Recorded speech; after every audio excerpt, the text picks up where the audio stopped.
All right, welcome back, everybody. It's Sarcasm Speaks, Jared, Bob, and we got Jones on the phone, all the way from Baltimore. Did you guys get fucking pounded with snow? No, we got a little bit of snow. We got mostly sleet and freezing rain, so I had to go out to get my set up my appointment for my knees because I got an MRI a few months ago, and it took me an hour to get 7 miles yesterday. So that was pretty fucking awesome. Wow, that sounds like fun. Yeah. Yeah. So, wow, an hour for that's worse than Boston. Yeah, they don't know how to drive in like weather here, which is awesome. It's like, yeah, hey guys, it's just a little bit of snow, but also it's Maryland. Like, how did you guys get snow? We've gotten, I think the biggest snow we've had this year is like 3 inches, and the most I've gotten here in the probably 3 or 4 years I've lived here is like probably 4 to 6. Okay. And that was like a catastrophe. Yeah, I remember when I went to Charleston, what is it, 3 years ago now? I was talking to my Uber driver, and somehow the topic of snow came up. And he was like, yeah, we don't really get snow here except for that one time. And he said, like, in like 2016, we got 2 inches of snow and the whole city shut down for 3 days. And I was like, wow, that is insane. And he was like, well, we don't have any way to get rid of the snow. And I was like, you know what? That's fair. They don't have snow plows. They don't have like salt trucks or anything because it snows like once every like 6 years.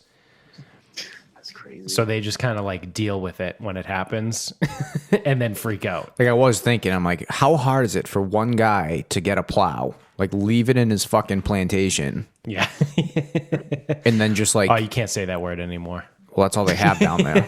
Everything down there is plantations. I know. This plantation, the plantation course. Yeah. Whatever. So I was going to say, how hard is it for one guy to have a plow? But then I'm like, if it snows once every fucking 6 years, seriously, what is the fucking point? Yeah. You may as well just shut for 3 days and fucking just call enjoy it a it. loss. Get shit-faced. Yeah. Just get hammered for 3 days. Like, if you even saw snowflakes fall, you know it's going to be, like, shut down city. You might as well just start drinking. Yeah. Yeah, I mean, why not, right, at that point? Yeah, I mean, here, it's like life goes on with anything fucking 8 inches or less. Yeah, I was going to say anything less than 6 inches isn't like actual snow. Can you imagine that one dude in South Carolina did get a plow though, and they got like maybe 6 inches? How much money he would make to like plow everybody out? Oh, yeah. He'd probably blow most of it in cocaine just to stay awake to plow all the time, but... Yeah. Oh, my God. If they ever got like 6 inches, 'cause that obviously will like accumulate, Yeah. he would make so much fucking money. Yeah. I mean, I'm Whereas, sure like- it would still be a net profit, but I'm saying On the coke. the amount of cocaine needed to plow everything. Plus apple pie schnapps. Yeah. Yeah, that's the one thing too that like I kind of always wondered, and then it was pretty much confirmed for me, like, I don't know, maybe 5 or 6 years ago at this point, that everyone that plows is fucking shit-faced all the time. Yeah, it's like one of those unwritten things. Like, plow drivers are always hammered, Yeah. but everyone knows that too, but no one does anything about it. Right. Well, like, especially around here, like, it doesn't matter because there's no cars on the street. So, like, if a snowplow driver is hammered, like, who cares? He just drops the plow and moves the snow off the road. Like, he's not going to fucking hit anything. But, like, I could see, like, in Boston where we get a little sketchy where there's cars on the parked side on of the side road. But, I don't know. It seems like a solid gig. Make a good amount of money. You work fucking 17 hours straight. I don't know, man. My father does it, obviously, as part of work. It sounds pretty fucking miserable. I mean, if you work for yourself and you pick and choose your rates, your prices, and what you do, Yeah. maybe it's different. It just sucks because especially a day like today where the snow just doesn't stop Right.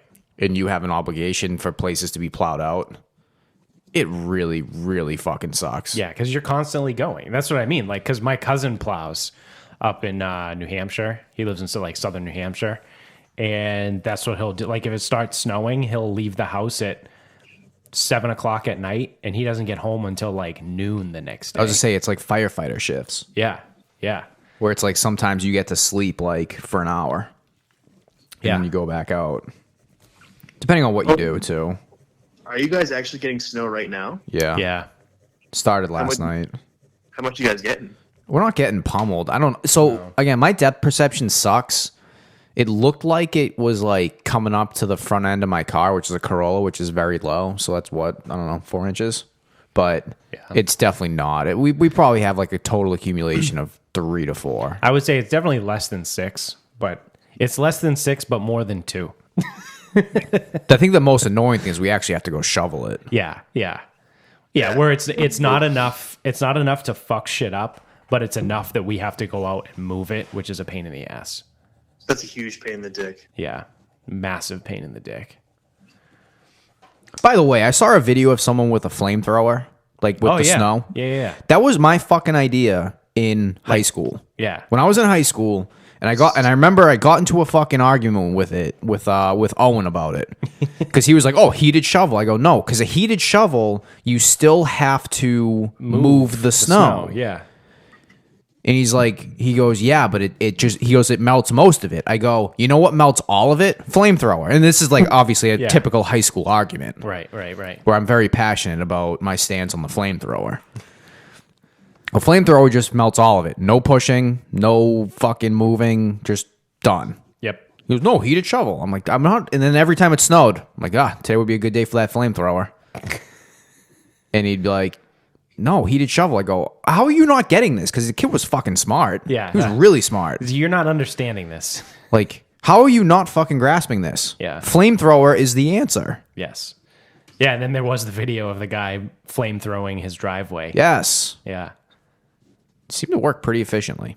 I mean, now, I don't know what the costs of gas are on a flamethrower, but I'd imagine those things are probably pretty efficient. I also don't know what the cleanup's like. And there's always a chance for operator error, so you might kill yourself too, which is also pretty I'm not that lucky. win situation for everybody. Yeah, it's a bonus. Oh, maybe I fuck it up and I blow myself up. Who knows? Oh no, somehow I'm covered in gas.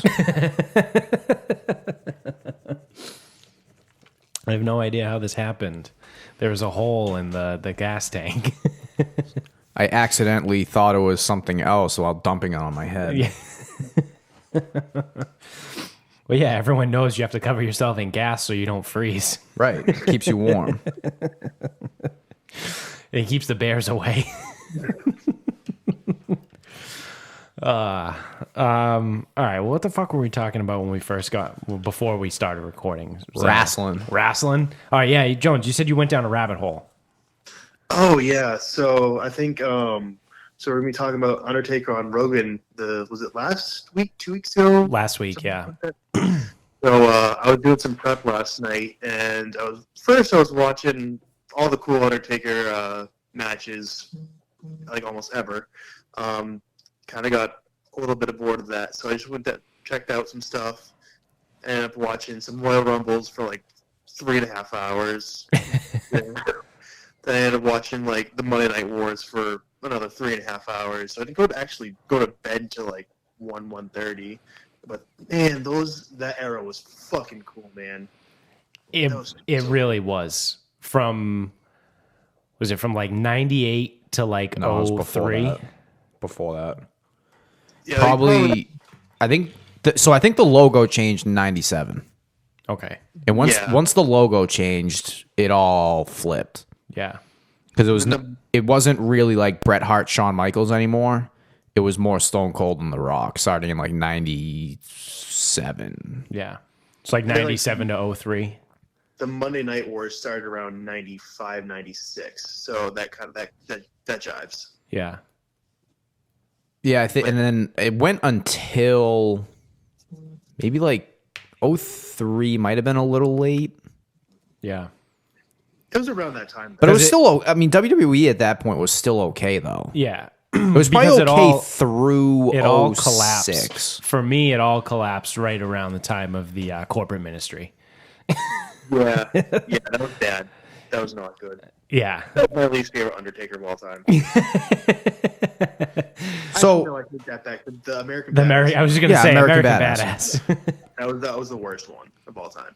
But the other thing though with the corporate ministry, now the worst thing that they did was they did the big reveal and Vince was the higher power. That's what really fucked it up because It was me. Yeah, it it so was stupid. me the whole damn time. Yeah, so stupid. that was dumb. Yeah. But the corporate ministry at the time, it wasn't bad because they were like if Undertaker was fighting someone, all of a sudden they were all out there. And like they kept fucking up the matches. Yeah. So it's like if you're viewing from a plotline style, it's like, all right, well, what the fuck are they gonna do to like get these guys? Yeah. It was always the big boss man just coming to fuck shit up. I hated him. Hey, R.I.P. I hated him. Him and Viscera, I hated both of them. Oh yeah, Because Viscera. Viscera was just like a fat fucking bowling ball. Yeah. Yeah. But it wasn't all that bad. And then at the time, you still had Stone Cold, The Rock, Kane, Mankind. You probably had the Hardy Boys. and all of them coming into The Hardy Boys. So at first, the Hardy Boys may have still been in ECW. Okay. I'm trying to think of like that. Like there was the hardcore title, so it was all those guys. The internet- hardcore Holly Hardcore Holly, Al Snow, Val Venus. with the head. Yeah, head. Then you had like the Intercontinental crew who was like Ken Shamrock. This was even a little before Kurt Angle. I mean, Val Venus was Yeah, intercontinental. he went both. Goldust. Goldust. Oh my god, Jesus. Fuck. Who else was the intercontinental guys? This was all right. So this wasn't Attitude Era because I was going to say once they did the merge and WWE bought WCW, then you had like Dean Malenko and Eddie Guerrero, Yeah. Chris Benoit, like those guys. Yeah, those guys came over from WCW.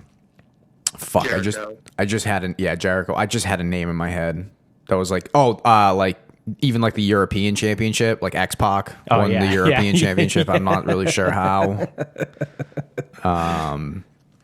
So yeah, some of those guys, and it was just like back then they also used to do like crazier shit, Yeah.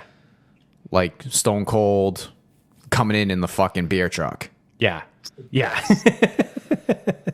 smashing beers in the ring, like. Yeah. And I know part of it is they go PG-13 or PG for their rating. I don't know. They changed their rating. They might have gone from PG-13 to PG, and then they couldn't do anything cool anymore. Yeah. Yeah, that sounds right. Yeah, that sucks. It's dog shit now, though. Like Taker was saying on the podcast, it's so soft. Yeah. They like go black and white if and when there's blood. Like it's just so lame. Oh, really? Yeah, I didn't know that. That's been going on for probably. It's been a few years now. That's And like it's- so fucking arc. What is this? 1960? Yeah. It's like you can't show blood on TV. Yeah. What the fuck? Flip up one channel to AMC. Like this shit. Yeah, there's blood put on everywhere. FX, and they don't even care about swearing anymore. Yeah, exactly. That's so dumb.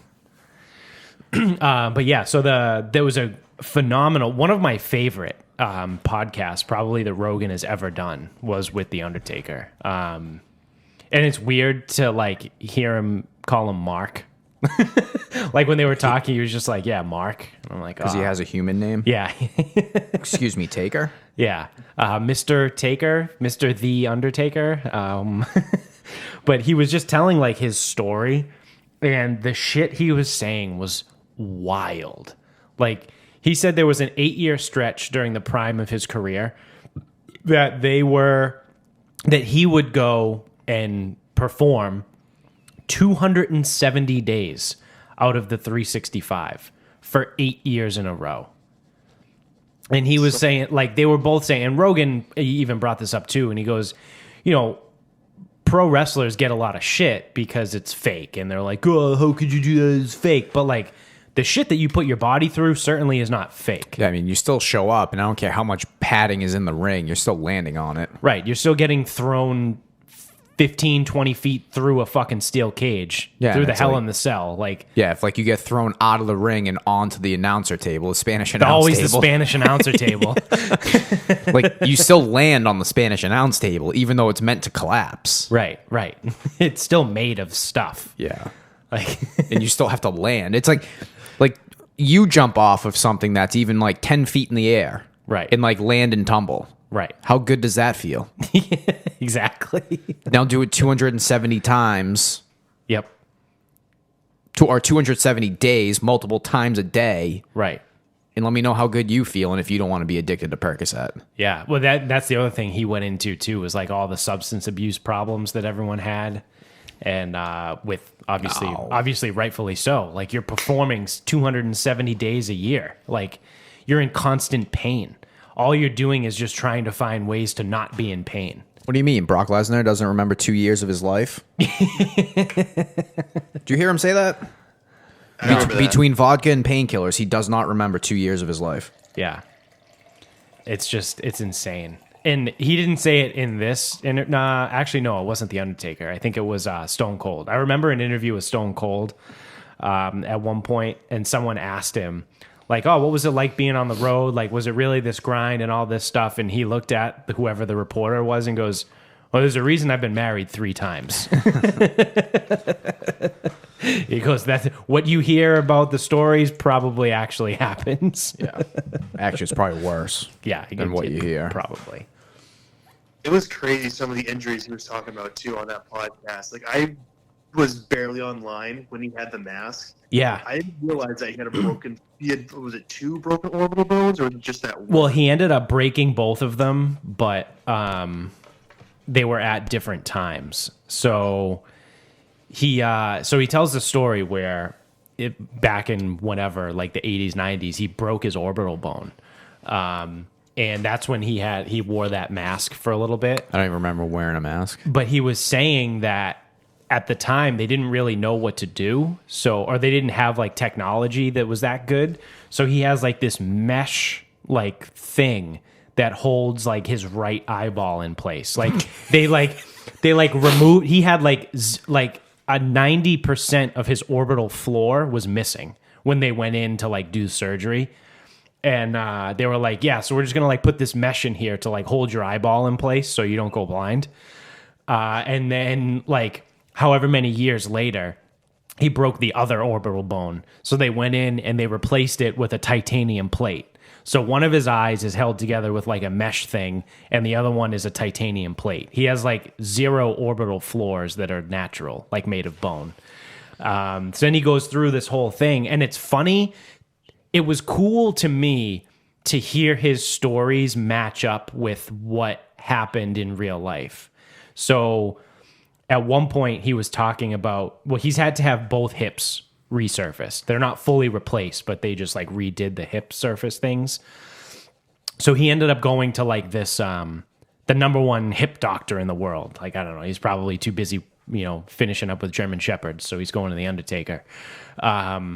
So he goes to this guy and he thinks that he's going to have this surgery and he's going to be done. This was his second hip, Jones. Do you remember? Was it like 2008-ish, 2009? Around there, yeah.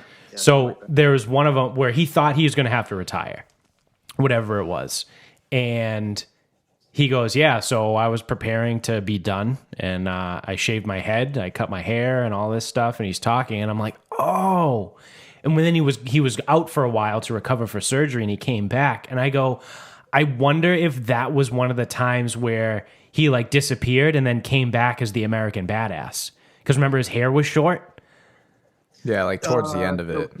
He would probably have been. That was probably around WrestleMania 20 when he fought Kane, and he actually had that short hair. Or no, that was probably 2003. But he went for a while where he was a phenom with short hair. Okay.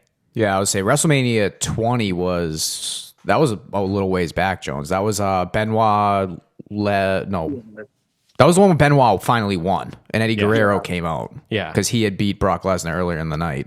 Triple H it was Triple H, Benoit, and maybe Shawn Michaels. So WrestleMania 20 was 2004. Yeah, I remember watching that. The entrance was all-time. That was an all-time entrance. Was that the one that was in Boston? No, that was at Madison Square Garden. Okay, which was the one in Boston? 15 or 16. Okay. Was it 13? 13 or 14. Okay. 14, because Sarge always talks about on the promos for Sports Hub. Oh, okay. So yeah, he was like talking about the stories, and he's like, but like I said, like to match things up with like the things in his career, like the broken eye socket and like the mask that he wore, and like him having surgery and cutting his hair because he thinks he's done, but then he comes back, and then so then you find out that his shoulder is all fucked up, and at one point he was I think he was fighting Kane, and he like lifted Kane to like give him some sort of something, like whether it was a choke slam or a tombstone or whatever, and he feels a pop in his shoulder, and he's like, oh boy, but he like keeps going with the match, whatever. He goes to his doctor, and this doctor's like, there's something pretty wrong here. So then come to find out, he severed his infraspinatus or supraspinatus, one of them, doesn't fucking matter, and it just like atrophied like over time. So it like disappears. Like his infraspinatus is like gone. So his doctor sends him to James Andrews, who is the #1 shoulder doctor in the world, who does all the Tommy John surgeries for pro athletes. And like when you go to James Andrews, like that's as high as you can go when your shoulder's fucked. So he tells the story, and he goes, I walk into the James Andrews office, and he goes, I opened the door and I knew something was wrong because he was already sitting in the room. And he goes, think about it. How many times have you been to the doctor, and how many times do you sit in that room and you have to wait for them to come to you? You always wait, and they're never there. They're never there waiting for you. Although James Andrews, I got to imagine, because he's only does like high profile people, like he might only have like 2 appointments a day. Yeah. So he tells the story. He walked into the room, and James Andrews is sitting in the chair, and he goes, all right, Mark, can you lift your arm for me? And he goes, yep. All right. So he lifts it to the front. He lifts it to the side, goes to the back. And he goes, Andrews is sitting in his chair and looks right at him and goes, there is no reasonable explanation as to why you're able to do that. Dr. James Andrews looks at The Undertaker and goes, I don't know how you're able to lift your arm right now because you're missing a muscle in your shoulder.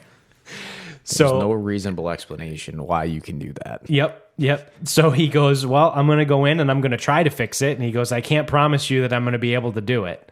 And then it turns out they went in, and what was it like? It was like option C. So so Undertaker's still telling the story to Rogan, and he goes, post-surgery, the doctor comes in and he goes, well, option A, that didn't work. We tried it and it didn't work out so well. Well, option B, that also didn't work. We couldn't really get that to hold either. So then we went to option C.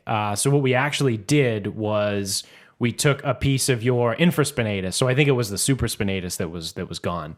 And he goes, we took a piece of your infraspinatus, we spliced it, and then we pulled it across the joint at the same angle that your supraspinatus would be at. And so we think this is going to work now. And now, so like his shoulder just has nothing, like no supraspinatus, but his infraspinatus is split. Doing both. Yeah. And then I think my favorite story was he was fighting it might have been Lesnar. I don't know. I forget who he was going against, but he was fighting someone at WrestleMania, and he gets a concussion, like real quick into the fight, and says he doesn't remember the fight at all. He goes, I have no recollection of that day. And he goes, that day, the latest I can remember is like I had a conversation with my wife around 3:00 in the afternoon. Like they went on set and like he went out to fight like around 10 p.m. And so he doesn't remember anything after 3 o'clock that day. Yeah, that was Lesnar because that was the one he lost. Yeah, yeah. So they go through that, and then so he gets a concussion. It's pretty bad. So he goes to the hospital, and they give him a CT scan, and they come back and they go, "Oh, Mark, we got some really bad news. You have a broken neck." So he's like, "Oh, fuck," and he said his wife gets all upset, and they're like, everyone's nervous, whatever. So I guess it was like the first doctor or like the nurse, whatever, came in and goes, "Mark, you have a broken neck." So then the second doctor comes in and goes, "Mark, I'm really sorry. We made a mistake. Your neck's actually not broken. That was a break that happened at some point in the past. So it's been kind of healed, like quasi-healed, but like your neck's not currently broken, but it was. What happened?" And he goes, "I don't know. I have no idea." He had no idea that he broke his neck at one point. And he just, I would assume, kept wrestling on it. because everything. Yeah. So, because when he went in for a CT scan in whatever that was, 2015, 2016, Yeah. they saw that he once upon a time had a broken neck. So it's funny you say that. So one of the kids at the gym, kid being 20-something years old, real fucking pain in my ass. Always has been. Always will be. His family makes great pizza, though. He comes to me, and he's like talking to me, my shoulder this, my shoulder that, my neck this, my neck that. I'm like, yep, because all he does is talk. Yeah. And then he's like, I got to get needled, blah, blah, blah. I'm like, I don't care. And then he keeps asking me, like, load up the bench. I'm like, I don't know, dude. Can you bench? Like, you just like talked at me for 5 minutes about your fucking issues. Yeah. And he's like, my neck, my trap, my back. I'm like, okay, Chad, what happened? Yeah. Oh, when I was in the 7th grade, this kid's like 20, 21 now. Yeah. I fucking ran into a wall and broke my neck, fractured my neck. I go, why the fuck is this a problem now? Oh, we just found out about it 6 months ago. Cool. What? For fucking 8 or 9 years, 7 to 9 years, you've known, or you didn't know you had a broken neck, Yeah. and now you know you have a broken neck, and now you're here to piss me off about it because it's, well, I want to bench heavy, and I can bench heavy, but I want you to know that my shoulder's fucked. Yeah. I'm like, you just want me to know this stuff. Like, Right. fuck off. But yeah, so I guess it is, I guess it happens more often than you'd think. Yeah. Pretty common to just break your neck and not know. Well, 7th grade, he's like sprinting, trips over a jump rope, and goes head first into a wall. Jesus like crown Christ. of his head. Yeah. Good. Good. Then played football on it for like through senior year. Yeah. I mean, I wouldn't be surprised if I have some sort of stenosis in my neck just from playing football. Jones, I would imagine you also playing on the line. Yeah, I know I've had at least 10 concussions. Yeah. I know that for a fact. You got a concussion sledding one time. I remember that. Yeah. Probably, yeah. And we were drinking pretty heavily that night too. Yeah. I've had probably 3 bad concussions. And then depending on how you want to define concussion, I've had hundreds. So like if like you just get your bell rung and like you see the quick little like flash of lights and shit, or you get a little dizzy, like hundreds of times that's happened. That's not a real concussion. I mean, some people consider it as. Yeah, and some people are soft as fuck. Yeah. I'm talking about the one where, you rattle your brain, you have no idea what the fuck is kind of going on, you spend the entire next day puking. Yes. Yep. Yeah, I've had probably about 3 of those. Yeah, I think I have a next day puking, I have one of those, and I have a don't remember being hit whatsoever concussion. I just remember being on the ice, and next thing I know, I'm being helped off. Yeah. I remember one bad one. We were playing Milford. I think it was my junior year, and we were going up. I was going up against this middle linebacker who ended up playing at Assumption, I believe. He was a stocky mother. He hit like a fucking freight train, and we were just bashing heads all day. and we got our asses kicked. And my dad came up to me afterwards, like, "You all right?" I'm like, "Yeah, no, I'm fine. I don't remember that." And he's like, "You good to drive home?" I'm like, "Probably." Yeah, I'll be fine. Home. Don't remember driving home. Don't remember like going back to sleep. Don't remember anything. Till the next day, like, "You sure you're right?" I'm like, "I don't know, probably." Well, define all right. Yeah. Do you need to go to the hospital? Like, I probably not. Yeah, nah, probably good. I'm probably Why? good. Just so that they can tell me I have a concussion? Yeah, I already know that. Yeah. Yeah, because there's nothing you can do for concussions. They're just like, I don't know, just rest. But don't sleep. But don't sleep. Rest, but don't Rest, sleep. but don't sleep. All right, cool. Got it. Sick. You ever heard of anyone or any case Slipping into the coma? where they get No. a concussion, No, fall never. asleep, and Never. Never. Because that was always the thing growing up. Whoa, you get a concussion. You can rest, but don't sleep. You might slip into a coma. It's like, what? I've had, like I said, I've had 3 major concussions. Like, I know people that have had plenty of concussions.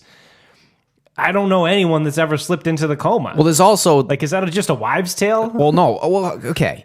Well, let's put it to you this way. Let's take the extreme side of a concussion. Yeah. Let's just say you're serving overseas of some kind, Right.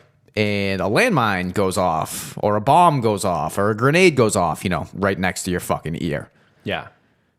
Yeah, I'm sure you're gonna have a concussion, but you also probably have a significant brain injury too. Yes, that is a TBI for sure. If that person goes to sleep, they may slip into a coma because of the fucking explosion next to their head. Yes. Yep. No, that is 100% accurate. Yeah, or like if you're in a fucking car crash Yeah.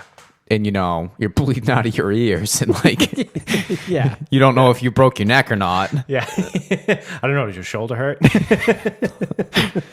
then yeah, I can see that person maybe slipping into a coma, but like it's a car accident. It's not getting hit by another human, Yeah. although it sometimes feels that way. Yeah. Yeah. I hit my head really hard off of another person's head.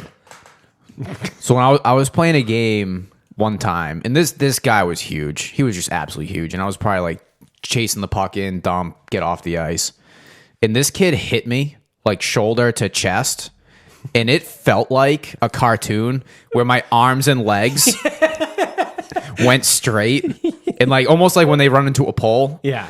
And it's like my arms and legs went straight around him, and I just fell because I got off the ice, or it's like so I started like seeing shit, like got off the ice, and I was like, oh my, what the fuck just hit? Like that was the hardest I've ever been hit in my life.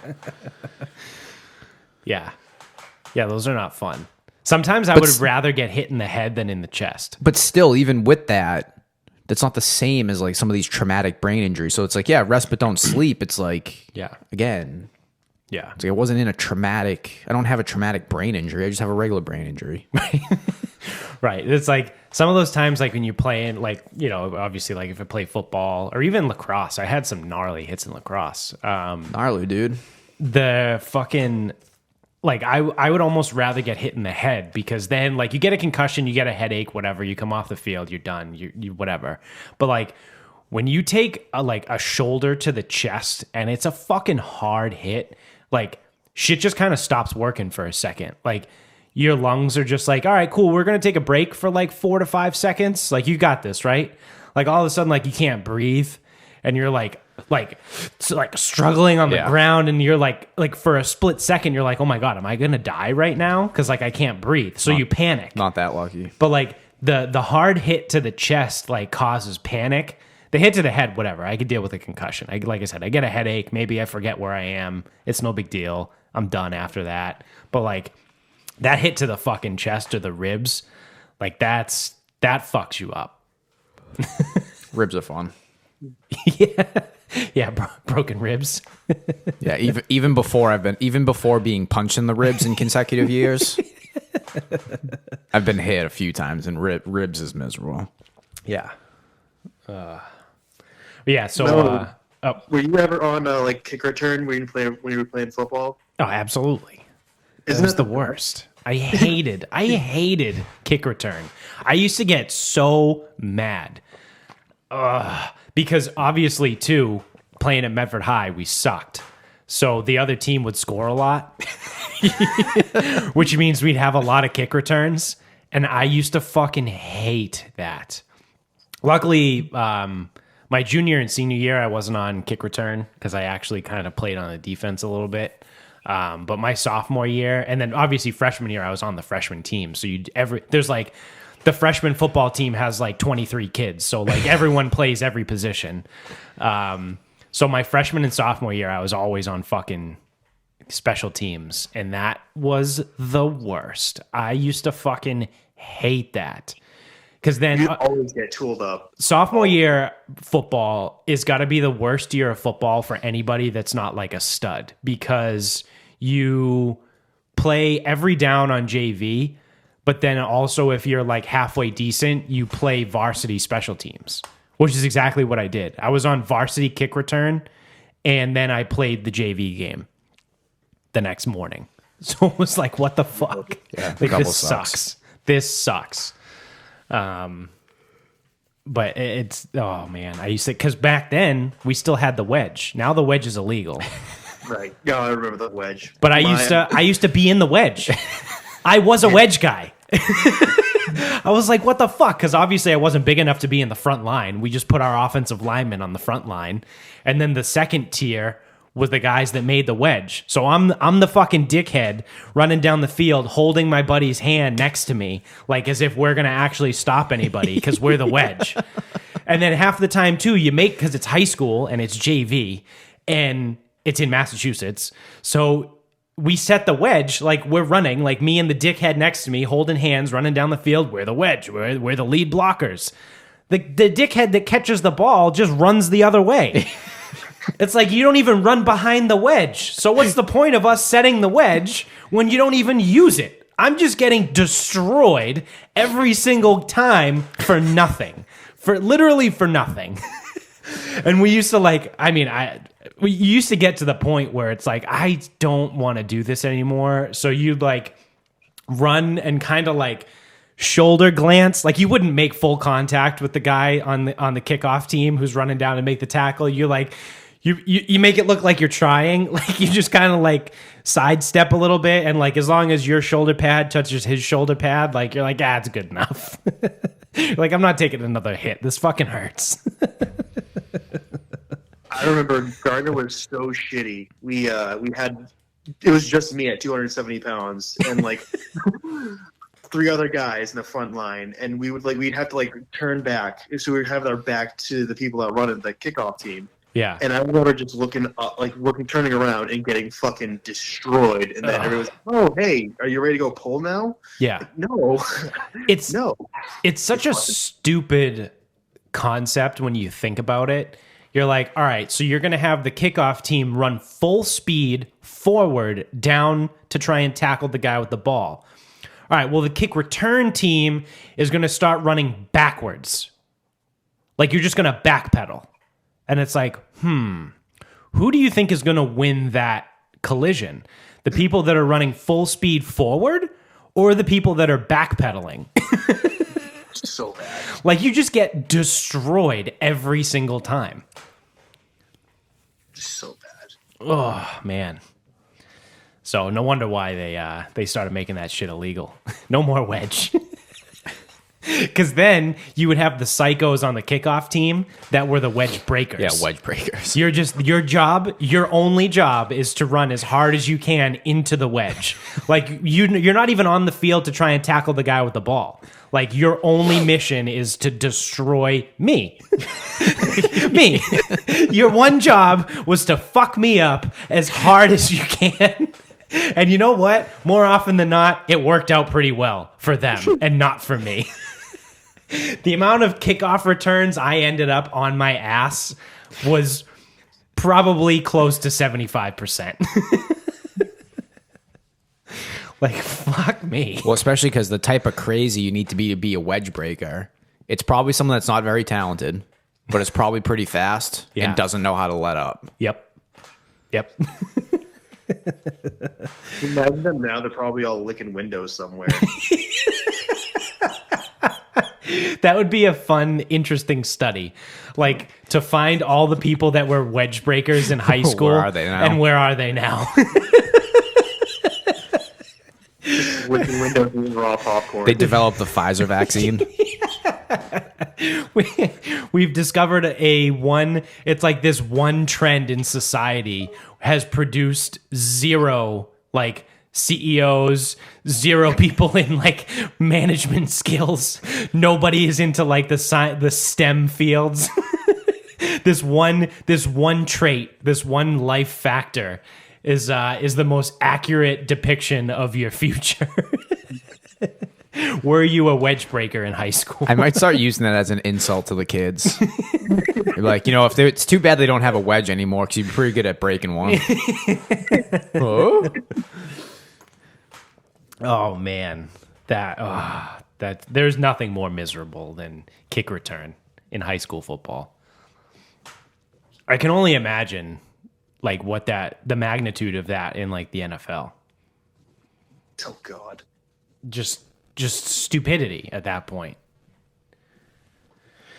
The other thing too that I thought was super interesting. Joe Rogan was on fire last week because he had the Undertaker on like Tuesday, and then on Thursday he had Tulsi Gabbard. Yeah, I heard some of this. So yeah, Scratch was here for like probably the first hour. I think it was like I heard a decent amount because it was Friday. So I came home, ate a bunch of trash, sat, and then had to go back to work. So what she did was essentially, Jones, you didn't hear that one, did you? Not yet, no. I love Tulsi. Like if you listen to the show long enough, you know how I feel about Tulsi. She should be the president right now. But she shredded Congress. And unfortunately, she didn't use names because I think she's still interested in running for office again in the future at some point. But she said that there was a bill for something to pass. I forget exactly like the details of it, but there was a bill that was on the floor that was about to be passed, and it was like a good thing. And she said that Democratic leadership, because she was a registered Democrat from Hawaii, congresswoman, and she said Democratic leadership pulled her aside and told her not to vote for the bill because if it goes through, it will be seen as a good thing for Donald Trump. Yeah. And I was like, what? That's insane. Like she literally confirmed like the conspiracy theories out there that like, Congress is just doing ththings against Trump. The way Rogan asked her too, Rogan said, he's like, yeah, he basically said, he goes, the conspiracy theories about how people were stalling with recovery, people were, using harsher lockdowns, not making certain decisions. And the conspiracy theories that was all politically motivated because of who was in the White House. And then she turns around and goes, well, I don't think you necessarily need to call them conspiracy theories. Yeah. So when us dickheads sit here and, pay attention to like, oh, Marty Walsh lifted the ban on Boston gyms. How convenient. He's going to Congress. Yep. Oh, Chicago restaurants are starting to open up again. Oh, that's weird. Blue state. Yep. Or blue city. Yep. Gavin Newsom. We got to open up. We got to open up the businesses again. Like we can't stay shut down forever. Yep. When California is the worst it's fucking been. No place has been worse than California fucking now. But now he decides. LA is dead right now. Like Rogan was talking about it on a different podcast that I was listening to, and he goes, LA is gone. Like it's not coming back. Just even in terms of caseload. Yeah. It is through the fucking roof. Yep. People are dying all over the place. Did I send you the meme of the thing where it was like on December 3rd, there were like 4,200 and something cases of COVID, like hospitalizations, whatever, ICUs. I don't know what it is. And then when Gavin Newsom announced the ban was being lifted, like yesterday or 2 days ago, whenever, the cases were up to 6,200 and something. And he goes, yeah, but this wasn't political at all. Yeah. So he goes, but your ICU beds being full was a bunch of horse shit, I think is what the meme said. Yeah, because that's what they were saying is there's 0% capacity in the ICU. And then he lifts the stay-at-home order. Which, Jones, potentially you could confirm this for me.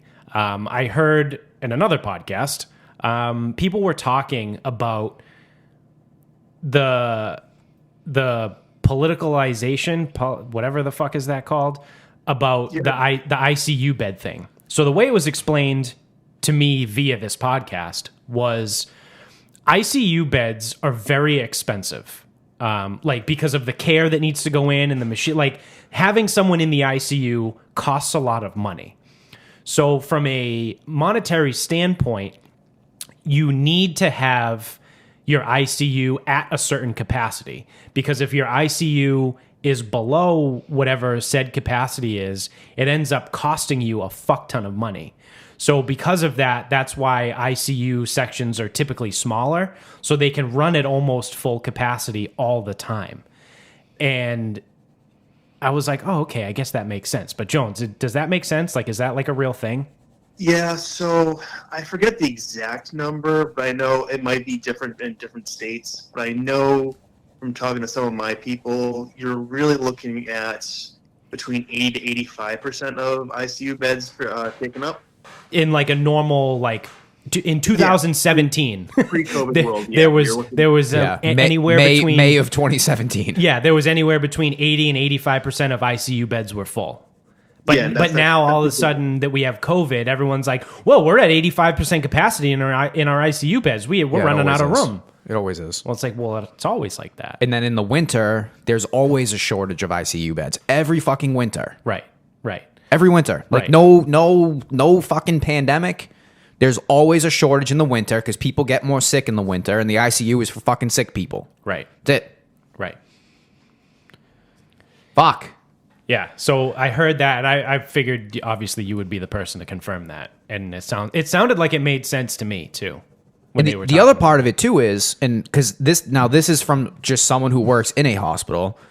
I always ask her, oh, how's it going? How's it going? How's it going? She goes, it's not that bad. It's not that bad. Yeah. So, people are projecting out, oh, the ICU is full. Well, I bet if I ask her, she'll turn around and go, yeah, I mean, the ICU is always full in January. Right. So, yeah, not that bad. Right. Like normal. Business as usual. Right. It's all about like the message from the media, essentially. Like you're presenting normal, everyday facts in a way that's going to cause fear. All it is fear mongering. Like you just said, in May of 2017, the ICU beds were at 85% capacity, and no one fucking knew otherwise. No one cared. No one gave a shit. No nothing. Like that's business as usual.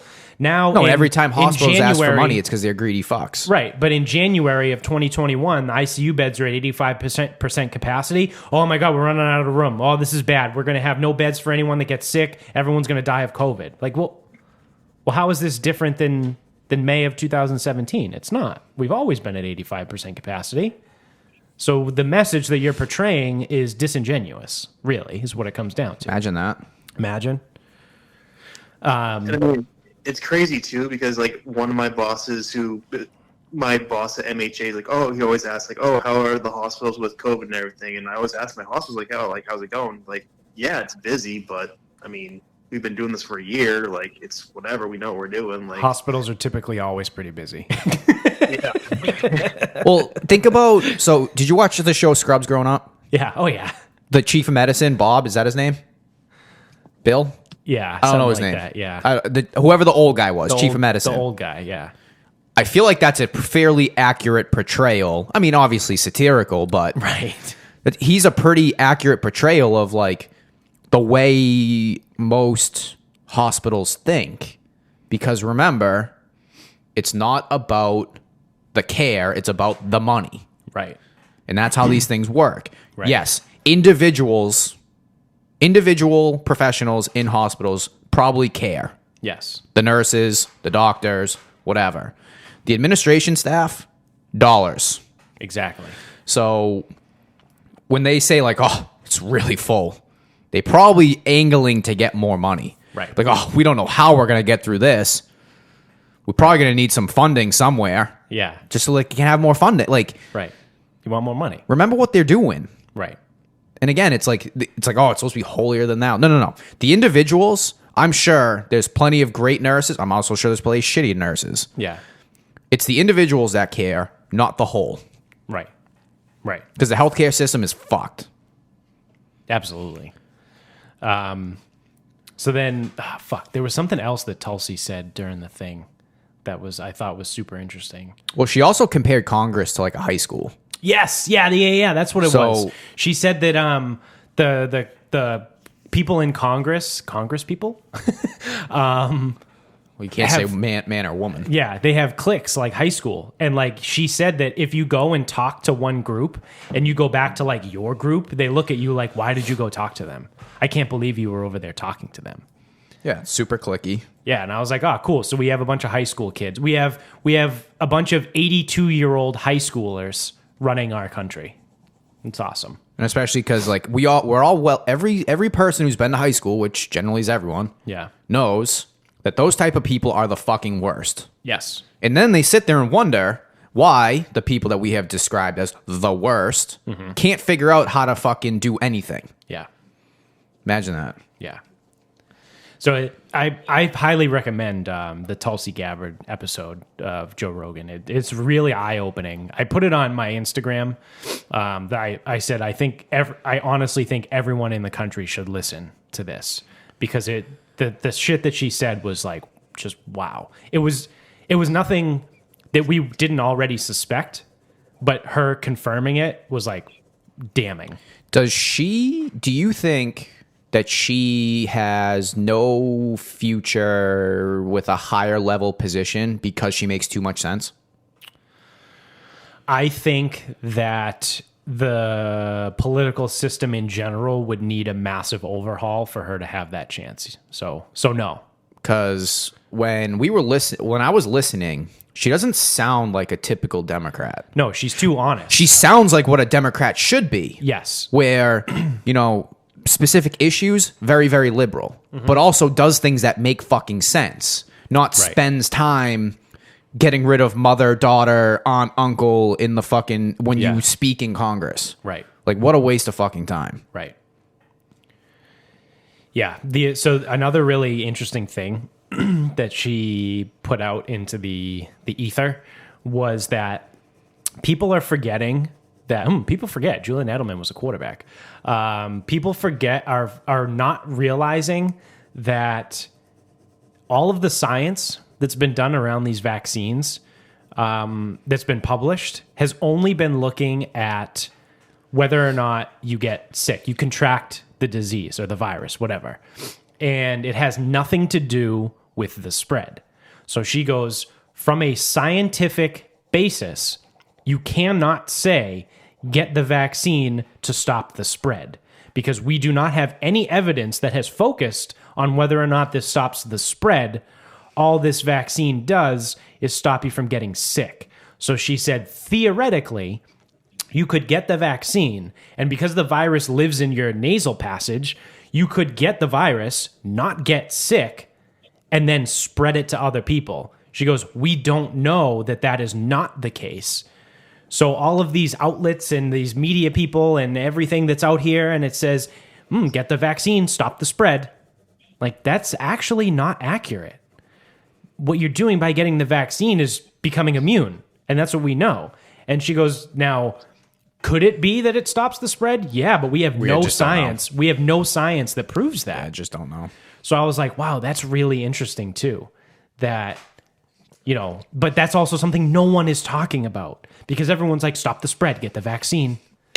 Like, no, you guys are fucking idiots. You don't know how this works. Because no one, God forbid, no one reads the fucking studies. No one actually pulls up the fucking evidence and reads it themselves. I'm going to give the general public some credit. Most of them wouldn't even be able to read those studies because scientific literature is impossible to read. It's a pain in the dick. At least just read what I usually do is read the abstract and the conclusion. Yeah, but even then, it still doesn't tell you the whole picture. You know that. Yeah. I actually read something yesterday. I'm trying to look for it right now. And they had like a one of those graph guides, and they were saying when the vaccines start and there's like you lift the restrictions now, you're looking at least 6 million new infections. And then if you still get the vaccine, the restrictions kind of stay in place for another few months. The infections go down significantly, and you're probably looking at like a mid-June, July, August timeframe where this thing's actually manageable. Interesting. Well, the other thing with it, and my business partner even mentioned it, he said, which I still don't know where I stand on this fucking vaccine. I want to wait. Yeah. I just want to wait and see where we go and what happens, and Yeah. I just want to wait on it. It's not mandated that I get it. Right. I don't see why I need it, but I just want to, like, again, as a 30-year-old that's moderately healthy in a disease that is 99% survivable. Right. I just want to wait. Yeah. Again, I don't want it, but that doesn't mean I won't get it. Right. Right.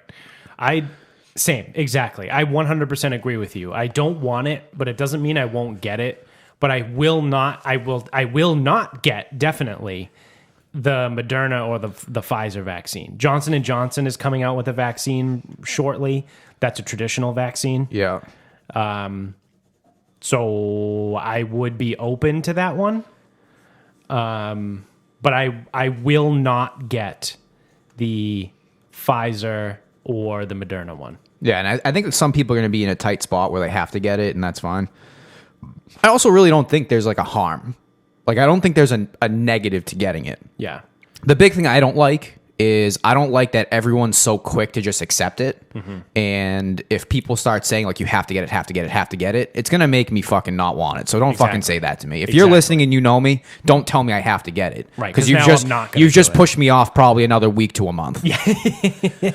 So, but my business partner even goes, he goes, oh yeah, for like, you know, you and I, whatever, it's like May, June, maybe early July at the latest. He goes, then we can like start. I'm like, yeah. I don't think anything's going to change. Yeah. And if nothing changes, I'm not getting it. Right. Like, I have to see change. But then someone's going to be like, well, if people aren't getting it, then there won't be any change. Well, guess what? People like me are fucking assholes. Right. There are going to be people that aren't going to get it. And if you think that ruins it for everyone, guess what? Prepare for it to get fucking ruined. Yeah. So.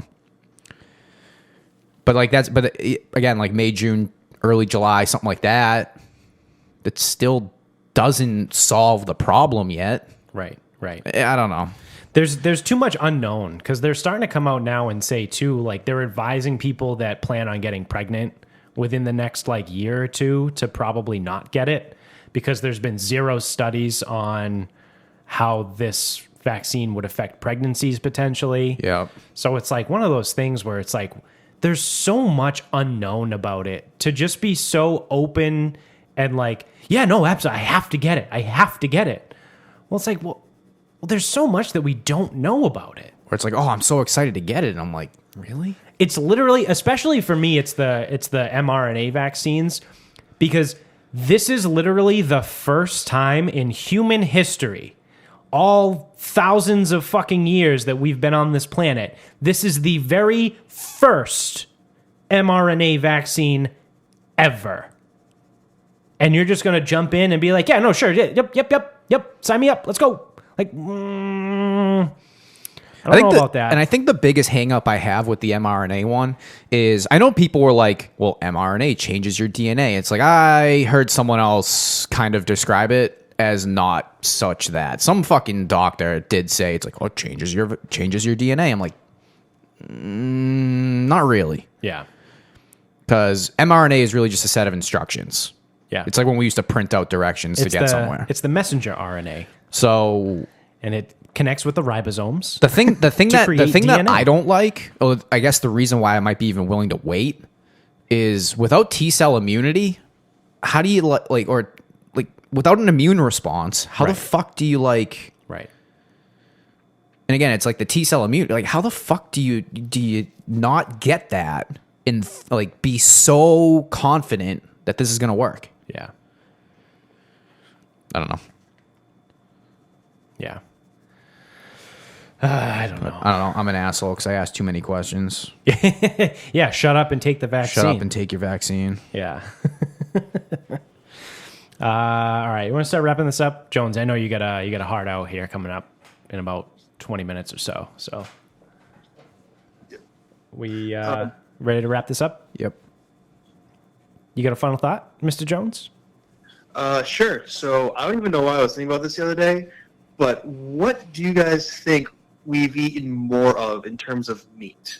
Now this isn't like any like byproducts. So like if it's not like dairy, so it would be cheese or milk, whatever. Me personally, probably cock. That wasn't one of the options, but we can definitely make it. The cock meat sandwich. So what do you think you've eaten more of or in the terms of your lifetime? Chicken, cow, or pig? Because it's got to be pig, right? I think, unfortunately for me, it's potentially chicken because, and again, this is really unfortunate because I think chicken is the worst of these three. Yeah. Like, chicken fucking sucks. But so 4 days I make food at the beginning of the week, and I guess do you want to stick with chicken, or you want to call it poultry? Yeah, poultry. Yeah. Okay. Whatever. Yeah. So if we consider it 'cause poultry, it's turkey is in yeah. there, So too. I make like 5 meals of ground turkey and 4 meals of chicken, and I've been doing that for like years. Yeah. And then sometimes I will also eat ground turkey for dinner. Like, I never cook chicken, Yeah. but then there's buffalo chicken, there's barbecue chicken, there's chicken parm, Yep. any type of chicken taco, burrito, whatever. Yep. Yeah. Fried chicken sandwiches. I think I would probably have to also go chicken. I think I've probably eaten more poultry than anything else.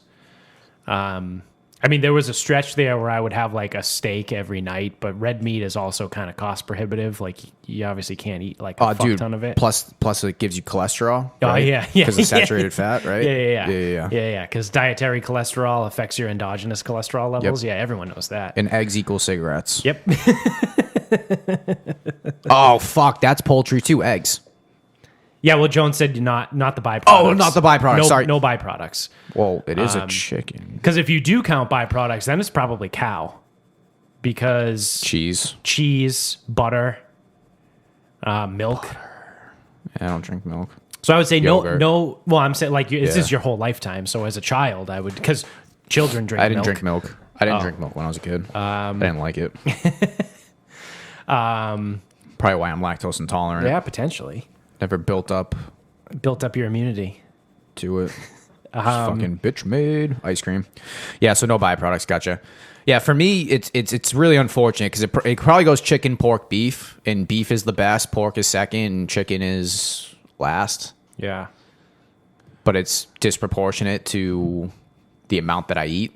I honestly, I may have to put pork last because other than bacon, like I've never really been a huge like pork guy. Like recently, like obviously in the last couple of years, like I get like, you know, pulled pork or pork loin, or I'll get pork chops. But like when I was a kid, like growing up, like I did, like if we're going like lifetimes here, I didn't really eat a ton of pork as a kid.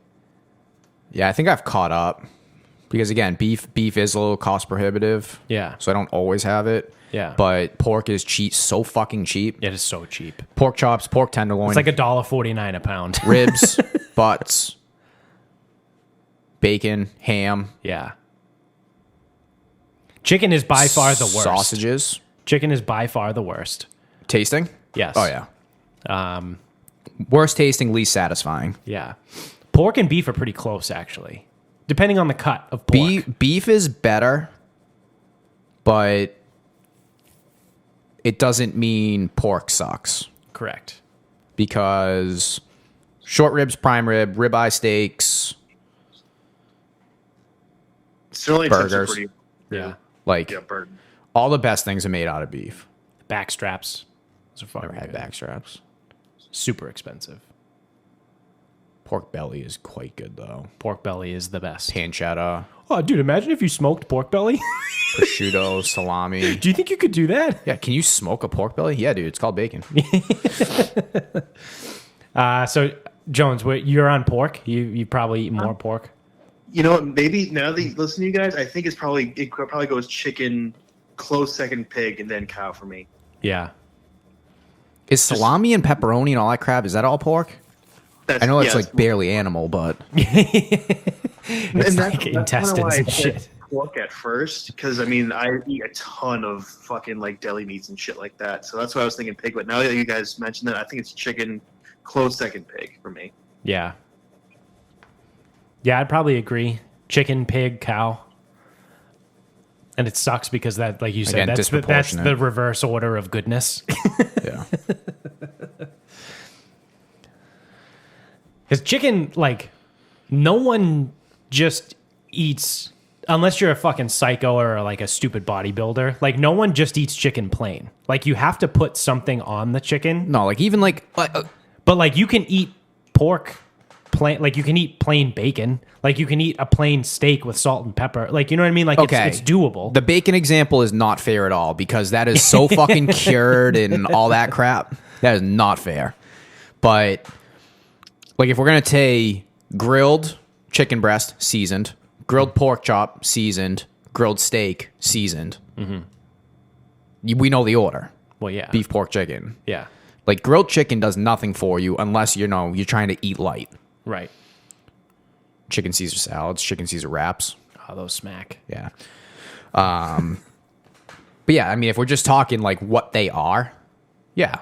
And I mean, but then when I look at it too, and it's like if you want to get more complex with what you're cooking, outside of wings, I wouldn't call any chicken desirable.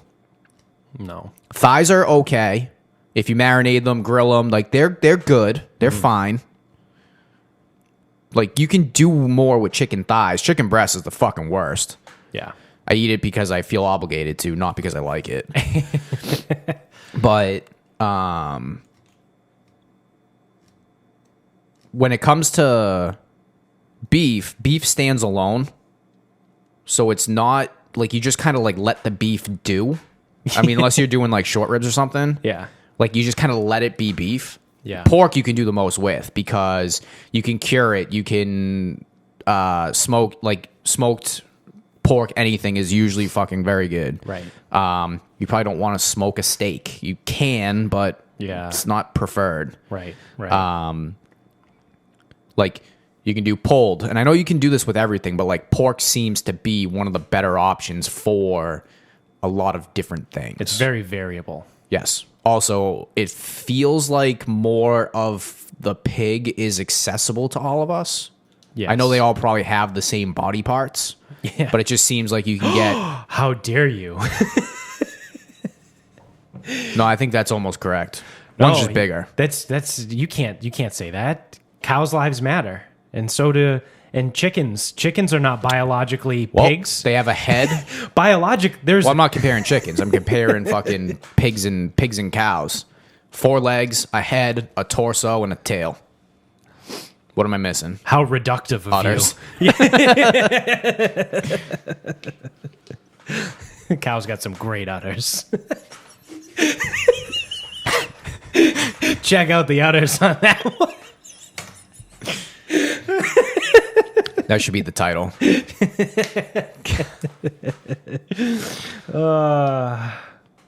Ooh-wee. All right. I got a final You thought. got a final thought. So I was just thinking about it because I think this thing's almost on its last legs. The chair I'm sitting on. Chung. Yeah. So the chair I'm sitting on, I'm like, because it's starting to squeak, it's starting to lift. It was never great. Like this was a cheap thing from IKEA. Yeah. But so this chair has existed since like August of 2012 when I moved to Bridgewater. And the only reason I know it's August because whatever. So it's funny because when I moved to Bridgewater, I had a bed and couches getting delivered. And, coming from Medford, me and my father, we like waited till the day before to get our delivery window. They go 6 to 9 a.m. Fuck. Yeah. From Medford to Bridgewater, 6 to 9 a.m. So look at him, I go, we got to get there at 5:45, don't we? He goes, yep. Because you know what happens. Yeah. If you plan to get there at like 6:30, the truck's getting there at 6:15. Yep. You plan to get there at 5:45, the truck comes at 9. Yes. One way you're screwed, one way you're not. Yep. Luckily, we get there at 5:45. Truck comes at like 6:15. I don't know how the fuck it worked out that way. Wow. Probably because my father was involved. Yeah. So we get everything in the house. We build they built the bed. So everything's in. Everything that we got from Bob's is in. We're doing some other stuff around the house. We go to Home Depot. We come back. Put the AC in. He pins the AC with a plank. Whatever. So then we're sitting around. He goes, "Oh, when are your friends coming?" I'm like, "I don't know. They're not going to be here yet." I'm like, "We have to build some more stuff, like the dining room table, the chairs, whatever." He goes, "Oh, do you want me to hang around?" I go, "Nah, you don't have to." I go, "I know the way you work." Because, again, we had everything, like, done. Mm-hmm. I go, "I know the way you work, and you're just going to get pissed." I go, "This is going to be idiot central." Yeah. He goes, "Okay. You sure?" I'm like, "Yeah, you're good." So he leaves at, like, 9:30. Whenever everyone gets here, another delivery, whatever. So we're building the table. I think I built the table. And then there were 4 of us, so we built 4 chairs. One chair made it the 2 years. One chair. One chair. And it's the one I'm fucking sitting on right now. Nice. So this thing has had a good run. But my lord, is it like, Yeah. it is like severely whatever. Yeah. So then my father asked me, he goes, "Oh, how'd it go?" I go, "Well, we built everything." He goes, "Yeah." I go, "There's only one chair that doesn't wobble." He goes, "How?" I go, "Well, I built it." He goes, "Oh, can you fix the other ones?" I go, "No, because IKEA does things where it's like, if something isn't tight, Yeah. it then gets like locked into plate, like it gets Right. locked into wherever it is." Right. So I was trying to tighten them up and it just like wasn't happening. Yeah. So we had this like fucking dining room table that probably one leg didn't wobble. Yeah. And then we have these fucking 4 chairs and 3 of them fucking were terrible. It's like, what a fucking shit show. But yeah, I was like, he would have fucking lost it. He would have just, like when I was a kid, it's like, all right, you guys just go. Yeah. Go do something. It's not even do something. Go leave the house. Yeah. I'll have this shit set up. Right. Right. Right. But yeah, 9 years later, or Yeah. 8.5 years later. Chair is on its last leg. Yeah, my chair I'm sitting in is also pretty old, and now I notice like occasionally, like I'm just sitting in it, and because it's a hydraulic, is that what it's called? Like a chair that goes up and down. Adjustable. So I'll just be like sitting here, and then all of a drops. sudden it just starts going down. Like I can feel it start to go down. And I'm like, ah, shit. But Yeah, it'll be a sad day when this chair goes RIP. yeah, we're gonna have to figure out what to do with this set anyway, because I don't know. Well, that's a story for another episode. But we got some news coming in the future. But other than that, my final thought is the wonderful, my favorite, yours and mine, the MLB Hall of Fame ballot was submitted, or everything was finalized yesterday, and we had 0 people inducted into the MLB Hall of Fame. And there's nothing more appropriate than that, I feel like, to show how fucking stupid the sport has become and how idiot central would be a really good way to describe it, as far as like the Baseball Writers of America, the BBWAA, they all can go fuck themselves, because you have Kurt Schilling, Roger Clemens, Barry Bonds, Manny Ramirez. Am I missing anyone that actually matters? I think those were the big ones. 'Cause Those are the remember ones. we read off who the final ballot is, so and it was awful. every single person who it was their first year on the ballot got 0 votes. That's awesome. So- is that like a thing they do? Like, oh, it's their first year. You can't get any votes in your first year. Yeah, but now they're all gone, because you need to get a certain percentage of the vote. Oh, that's right. You have to have a certain percentage of the vote to stay on the ballot. But every single person that it was their first year on the ballot got 0 votes. So now, I'm okay with that though, because now they're all gone. I- But I'm none of okay- them were They Hall were of Fame. terrible. The best one on the list was like Barry Zito, and he had like 4 good years. Yeah, that was bad. Yeah. That was real bad. Yeah. So Dan Harron was on that list. He was, yeah. He was good for like a season. Yeah, he got 0 votes. Good. He's gone. As he earned. He earned all 0 of those votes. Yeah. So fuck the MLB. Fuck the BBWAA. They all suck. Barry Bonds needs to be in the Hall of Fame. He is arguably the greatest baseball player of all time. Roger Clemens should be in there. Curt Schilling should even be in there. So I'll never find this in the time that we're still on the air, but like they're at an interesting crossroads because next year is A-Rod and David Ortiz. yes, okay, so those are the two big ones. Yeah. That are coming up. Yep. So I know A-Rod's a top 5 top baseball 5 player of all time. Top 5 all time. Yeah, top 5 all time. Better than Honus Wagner. Christy Mathewson would like to speak otherwise. But it's going to be interesting because A-Rod was popped and suspended for PEDs. Yeah. What are they going to think of Ortiz? Are they really going to put David Ortiz in the Hall of Fame and not Barry Bonds? That would be a crime. I think he'll get in. So this is the issue too. Is Curt Schilling came out yesterday and said he's foregoing his 10th year on the ballot, which is your final year. And he came out and said this whole thing, and he goes, "I'm foregoing my 10th year on the ballot. I will leave my fate to my fellow players in the Veterans Commission. Yep. Unlike these sanctimonious fucking whatever dickheads or the writers," whatever he said that way. And I was like, you know what? Good for him. Like, good for him for like calling out the writers for being fucking stupid and assholes, because they have this. They think they have this holier than thou. They are sanctimonious. They're fucking sanctimonious pricks. They're like, well, we are members of the most hallowed group in the country, the BBWAA. Like, no one gives a fuck about your sport. Well, everyone's reading their articles in the papers, right? Yeah, everyone hates your sport. You suck. Your games are 4.5, 5 hours long for a 1-0 game. Like, Then you act as though like you own the Hall of Fame, and it's like Right. they need to prove their worth to you. yeah, like no. And then you don't vote Ken Griffey unanimously, and you do vote Mariano Rivera unanimously. yeah. Fuck out of here. And it's like this. The whole thing is just such a fucking shit show. And I hope this kills it. I hope this is the beginning of the fucking the stake through the heart of baseball. No, it won't. So the one thing now, this is going back to where what was it? Lacrosse and soccer. Yeah. Are going to overtake. Wow, that's a real throwback. That was like episode 7. I still think we were sitting in this chair. I don't know if that was upstairs. I think it might have been upstairs. I don't know. Yeah. So your take was lacrosse and soccer. I know those sports are taking over. Yeah. Obviously. When everyone starts talking about popularity and whatever, do not discount the gamblers, because the baseball gamblers are fucking nuts. Those guys are psychopaths. Mm-hmm. Like real psychopaths. It's not betting on fucking NFL or MLB. You need to be a real piece of shit to fucking to bet on baseball. It sucks. But those guys are diehards. Yeah. And you're never going to take that away. It's only going to become more because sports betting's being legalized in most places outside of Massachusetts. Yeah. Yeah. Do not discount on that element. That is fair. That's a fair point. But yeah, the first time, I think it's the first time ever, we got zero people going in the MLB Hall of Fame. Sick. Way to go, BBWAA.